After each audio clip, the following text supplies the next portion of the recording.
우리가 사는 시카고에는 그 프로 운동 팀들이 여러 개가 있죠. 네, 미식 축구는 그 베어스라는 팀이 있고, 프로 야구 팀은 시카고 화이트삭스하고 시카고 컵스라는 팀이 있습니다. 그리고 농구는 시카고 볼스가 있고, 아이스하키는 블랙학스라는 팀이 있죠. 근데 그동안 모든 팀들이 한 번 정도는 우승을 했는데 시카고 컵스만 우승을 못하다가 지난해 드디어 우승을 하게 되었습니다. 시카고 베어스는 1985년도 시즌에 우승을 했는데요. 그때 그 팀을 우승으로 이끈 주역이 있었는데 그 주역 가운데 한 사람이 쿼터백이었던 집 맥맨이라는 사람이었습니다. 제가 아는 분이 그 노스버그에 사는데요. 초등학교 다니는 아들이 있었어요. 근데 그 초등학교 다니는 아들이 그 시카고 베어스 팀의 쿼터백이었던 집 맥맨의 친구였습니다.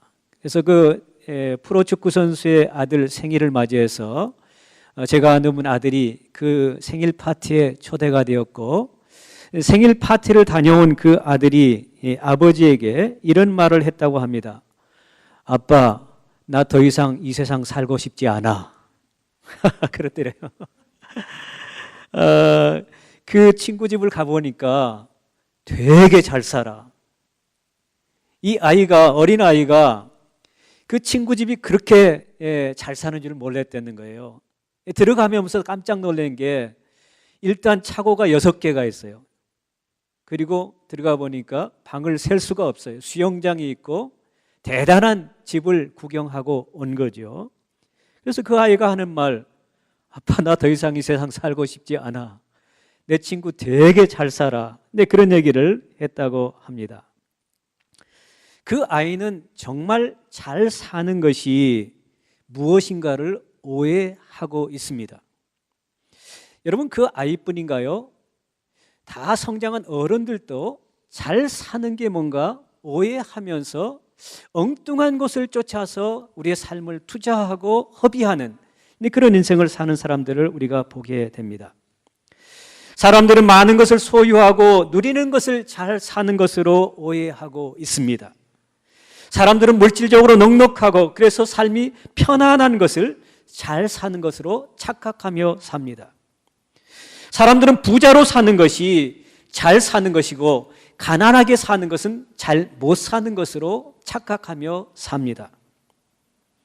어떤 사람이 시간이 많아서 지나가는 사람에게 물어봤답니다. 요즘 어떻게 사세요?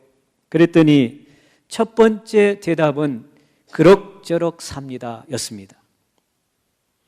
요즘 어떻게 사세요? 그랬더니 두 번째 대답은 마지못해 산다고 대답을 했다고 합니다. 세 번째는 뭘까요? 세 번째 대답은 뭘까요? 어떻게 그렇게 잘하세요? 요즘 어떻게 사냐 그랬더니 죽지 못해 산다고 대답을 했다고 합니다. 여러분, 우리 인생이 이 땅에 태어나서 죽지 못해 사는 그런 인생이 된다면 얼마나 불행한 인생이 되겠습니까? 여러분, 세상 사람들이 많은 것을 가졌다 하더라도 자살하는 사람이 있잖아요.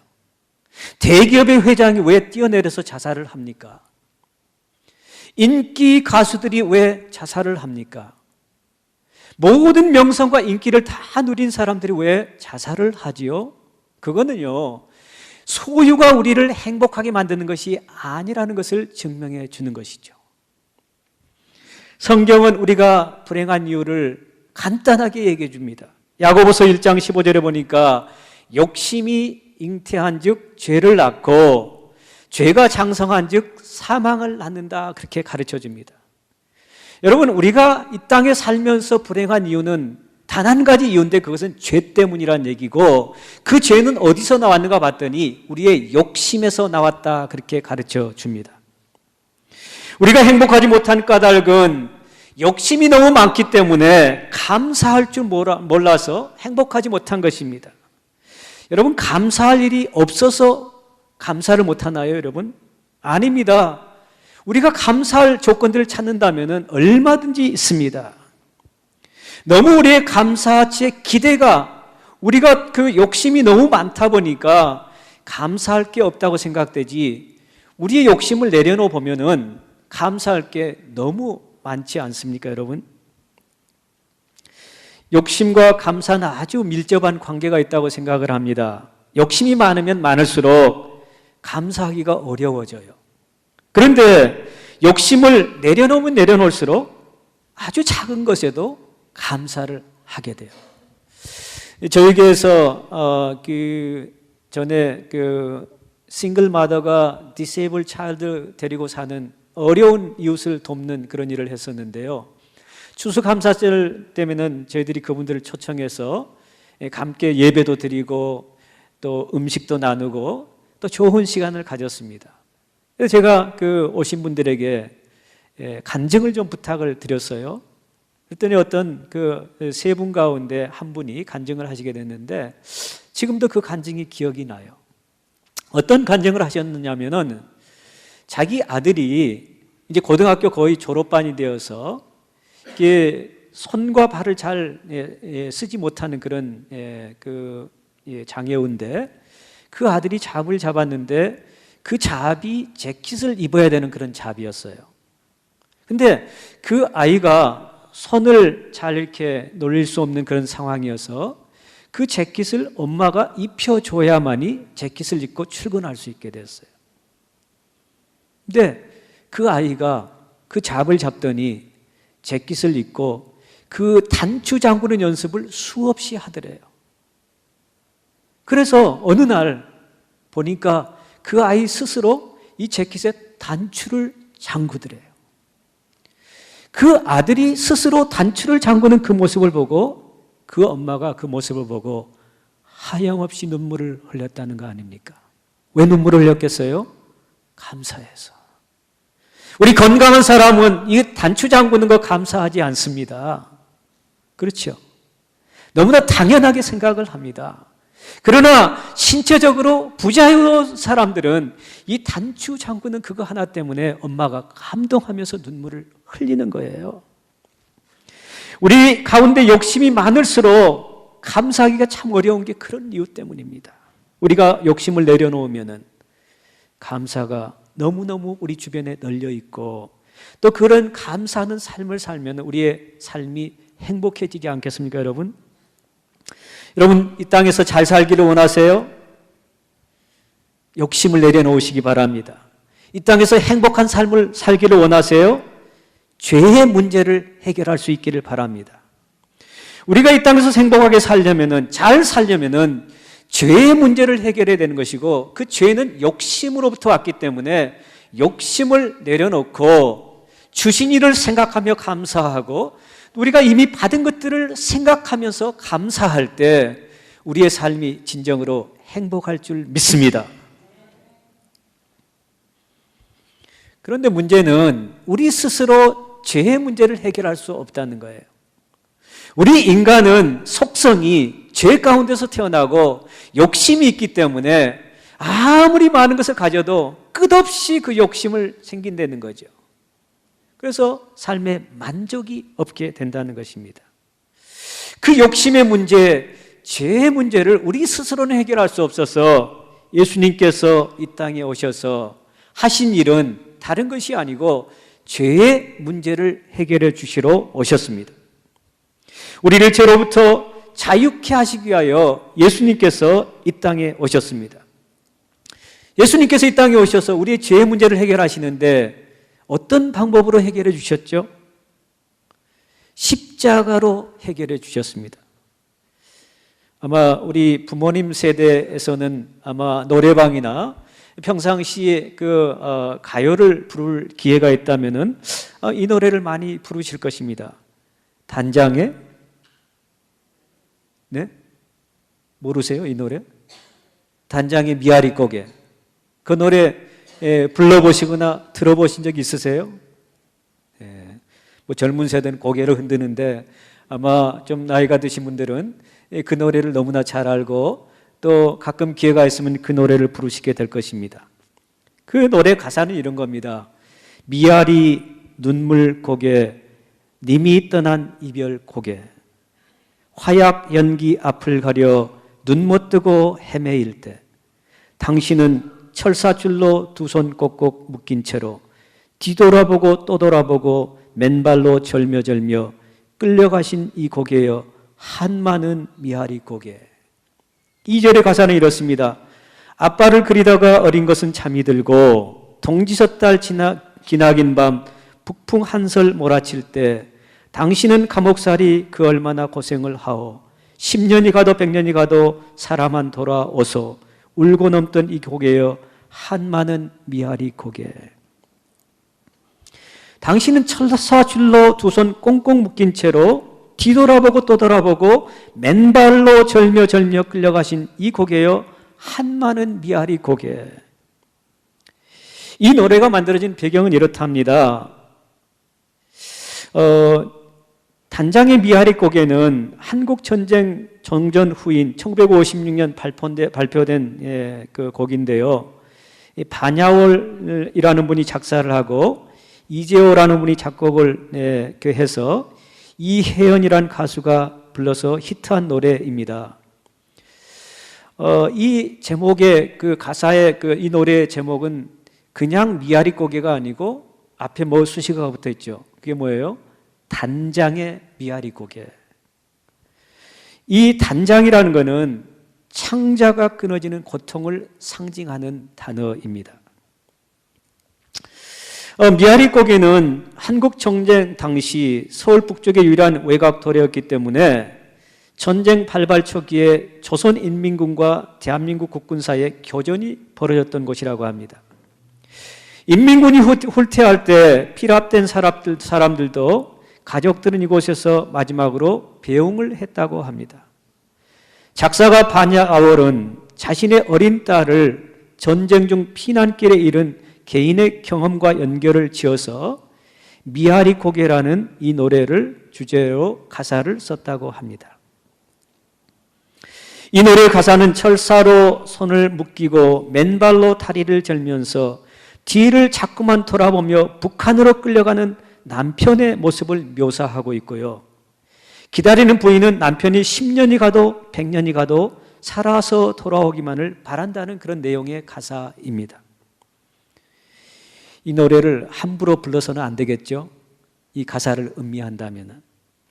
그렇다면 왜 미아리 고개라고 하지 않고 단장의 미아리 고개라고 했을까? 이 단장이란 의미가 무엇인가? 어디서 유래된 단어인가를 한번 찾아봤더니요. 진나라 때 군주가 있었는데 환원이 삼협이라는 곳을 지날 때 한 병사가 장난삼아 새끼 원숭이 한 마리를 잡아왔다고 합니다. 그걸 본 어미 원숭이가 슬피 울며 환원이 탄 배를 쫓아 백리길을 따라갔다고 합니다. 배가 강가에 정박하자 배 위로 뛰어 올랐지만은 안타깝게도 너무 지친 어미 원숭이가 그 자리에서 죽고 말았다고 합니다. 배에 탔던 자들이 이를 이상히 여겨 원숭이의 배를 갈라보니까 창자가 마디마디 끊어져 있었다고 합니다. 여러분, 왜 창자가 끊어졌을까요? 어미 원숭이의 창자가 왜 끊어졌어요? 자기 새끼가 한 병사에 의해서 이 유괴를 당하니까 그 엄마 원숭이가 백리길을 쫓아가면서 그 애끓는 그 마음을 가졌기 때문에 배 속을 열어보니까 창자가 다 끊어져서 숨을 거뒀다는 그런 이야기죠. 창자가 끊어질 정도로 고통당하는 그것을 단장이라고 표현을 하고 있는 것이죠. 정말 북한에 끌려가는 그 남편을 생각하면서 아내가 단장의 아픔을 경험하고 또 자녀들도 그런 경험을 하고, 그래서 그 가사를 통해서 그 남편이 돌아오기를 손꼽아 기다리는 그 애절한 그 내용이 그 대중가요 가사 안에 들어 있습니다. 여러분, 우리가 사랑한다고 할 때요, 정말 대가 없는 사랑은 진짜 사랑이 아닙니다. 우리가 긍휼을 베푼다고 할 때 그냥 동정심에 사는, 그냥 도와주는 그런 것은 진정한 긍휼이 아닙니다. 정말 애끓는 그런 마음으로 상대방의 아픔을 나의 아픔으로 생각하고 도와주고 또 기도해주고 사랑하는 것이 진정한 사랑이고 긍휼이라고 생각합니다. 두 젊은 남녀가 사랑에 빠지게 되었습니다. 남자가 이런 제안을 합니다. 우리 함께 테니스 치는 것이 어떠세요? 남자가 아마 테니스를 좀 칠 줄 알았나 봅니다. 그래서 여자가 오케이, 테니스 가르쳐 주세요. 그래서 테니스를 배우기 시작합니다. 남자가 연습을 내 공을 하나하나 던져줍니다. 대부분 여자들이 그렇듯이 실력이 좀처럼 늘지를 않습니다. 남자가 던져준 공을 열심히 받아치지만 공이 이리 날고 저리 날고 정신 없습니다. 근데 그 남자는 그 여자를 사랑하기 때문에 공을 주우러 다니느라 땀을 뻘뻘 흘립니다. 그래도 남자는 땀을 흘리면서 여자에게 공을 계속 던져주고 공이 이절에 가면 그 공을 주워다가 다시 또 던져줍니다. 사실 여자는 테니스를 못하는데 그 남자가 이리저리 땀을 흘리면서 공을 주워다 주면서 지금 잘하고 계세요? 칭찬을 연발합니다. 정말 그 여자 때문에 공을 주우러 다녀도 힘이 안 든 거죠. 근데 나중에 이 두 사람이 테니스를 배우다가 나중에 결혼을 했는데요. 이 결혼하고 나서 이 남자의 말투와 태도가 달라지더라는 겁니다. 같이 결혼하고 나서 테니스를 치는데 당신 좀 잘 칠 수 없어? 이게 테니스야? 그러면서 핀잔을 주더라는 나중에는 내가 당신하고 테니스를 치면은 인간이 아니다고까지 얘기를 하더랍니다. 여러분, 사랑하면요, 대가를 치르는 게 진짜 사랑이에요. 아니, 연애할 때는 그렇게 공 주우러 다니면서도 칭찬을 그렇게 하던 사람이 결혼하고 나니까 그 아내에게 핀잔을 주더라는, 이건 진짜 사랑이 아니죠. 이게 진짜 긍휼이 아니죠. 오늘 본문 말씀에서 중요한 구절은 20절로 생각을 해봤습니다. 20절에 보니까 이런 말씀이 있습니다. 이제 일어나서 아버지께 돌아가니라. 아직도 거리가 먼데 아버지가 그를 보고 측은히 여겨 달려가 목을 안고 입을 맞추니. 여러분, 그 아버지가 살아계시는데 유산을 달라고 하는 거는 이거는 불효 중에 불효죠. 그 아버지 유산을 받아가지고 먼 나라에 가서 다 탕진해보고 돌아오는 그 아들을 볼 때 아버지의 마음이 어땠을까요? 그 탕자가 돌아오는 모습을 아버지가 보고 한 행동을 보니까 뛰어갔다는 것입니다.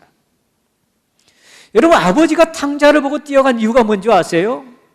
율법에 의하면은 아버지에게 그렇게 불리호하고 그 할지 못한 짓을 했을 때는 그 동네 사람들이 다 돌을 들고 와서 그 아들을 죽여도 되는 게 율법입니다. 아버지가 탕자가 돌아오는 그 모습을 보고 뛰어갔던 이유는 단 한 가지입니다. 그 아들을 살리기 위해서 뛰어간 것입니다. 그 아버지에게 달려가서 목을 안았다는 얘기는 동네 사람들이 그 아들에게 돌을 던졌을 때 아버지가 맞겠다는 그런 의미입니다. 내가 맞아 죽더라도 내 아들을 살려야 되겠다는 그런 마음으로 달려가서 목을 끌어안고 자기가 돌을 맞겠다는 그런 심정으로 달려갔던 것이죠. 여러분, 이게 십자가입니다. 여러분, 이게 하나님의 긍휼이고 자비고 사랑입니다. 많은 사람들이 십자가형을 단순히 나무에 사람을 못 박는 것이라고 생각을 합니다. 그렇지만은 십자가는 간단한 게 아니잖아요. 십자가에 매다는 것으로 끝나는 것이 아니라 그 전에 수없이 많은 고통이 있어야 되는 것이죠. 예수님 당시에 로마 총독부에서 사용한 채찍의 끝은 납조각이나 동물의 뼈 같은 것을 붙여 놓았다고 합니다. 그 채찍으로 한번 맞게 되면 납이나 동물의 뼈가 살 속에 박힌다고 합니다. 휘두른 채찍을 잡아당기면 살점이 떨어져 나와 온몸이 벌집처럼 되어버린다고 합니다. 그래서 상상할 수 없는 고통을 느끼게 된다고 합니다. 그렇게 맞은 상처 자국에서는 더운 날로 인해 진물이 흐르며 염증이 생기기 시작한다고 합니다. 그런 상태로 자신이 못 바뀌게 될 약 2m 가량의 무거운 나무를 끌고 사형 창소까지 끌려가게 된다고 합니다.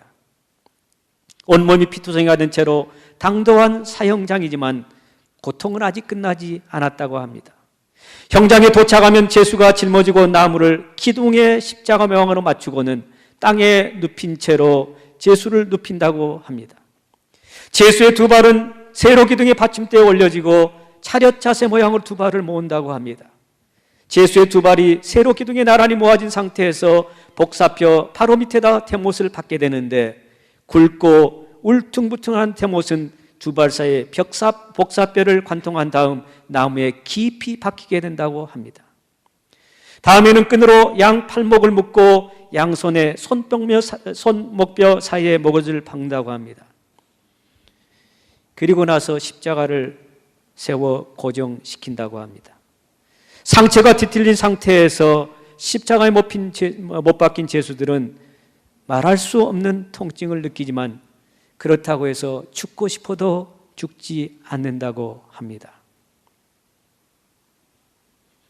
우리 십자가를 장식용으로 귀에 달기도 하고 목에 걸기도 하는데요, 십자가 그 한 가지만 생각하면 안 됩니다, 여러분. 예수님은 우리의 죄의 문제를 해결하기 위해서 단장의 아픔을 겪으신 것입니다. 그래서 그 십자가를 마다하지 않고 우리를 살리기 위해서 십자가를 지신 분입니다. 사랑하는 여러분, 행복하게 살기를 원하세요? 이 땅에서 잘 살기를 원하세요? 우리에게 주신 일을 생각하면서 그분께 감사하며 살 수 있기를 바랍니다. 예수 믿지 않아도요, 하나님 몰라도요, 매일같이 천지를 창조하신 하나님이요, 우리가 생존할 수 있도록 매일 순간순간 공급해 주시는 게 있잖아요. 태양과 빛과 비와 땅과 또 이웃들과 여러 가지 것들을 일반 은총을 매일매일 주시잖아요. 그 하나님 우리가 만나고 그 하나님께 감사할 줄 알고 그 하나님을 위해서 우리 삶이 잘 사는 것이지, 하나님이 선물해 주신 그 여러 가지 그것들에게 우리가 마음을 뺏겨서 그것을 쫓다가 그게 없어지면은 불행한 것 같이 느껴지고 우리의 삶이 불행한 그런 삶을 사는 것은 하나님이 원치 않는 그런 삶입니다. 하나님 우리에게 소원이 있으십니다. 하나님의 소원은 뭔지 아세요? 하나님 자신에게 별 관심을 갖지 않고 우리에게 관심을 가지는데 우리가 잘 살기를 원하세요. 특별히 죄에서 자유케 되고 우리의 욕심을 내려놓고 이 땅에 살면서 감사하며 살기를 원하세요. 우리의 삶이 잘 사는 인생 되기를 간절히 축원합니다. 잠깐 기도하겠습니다.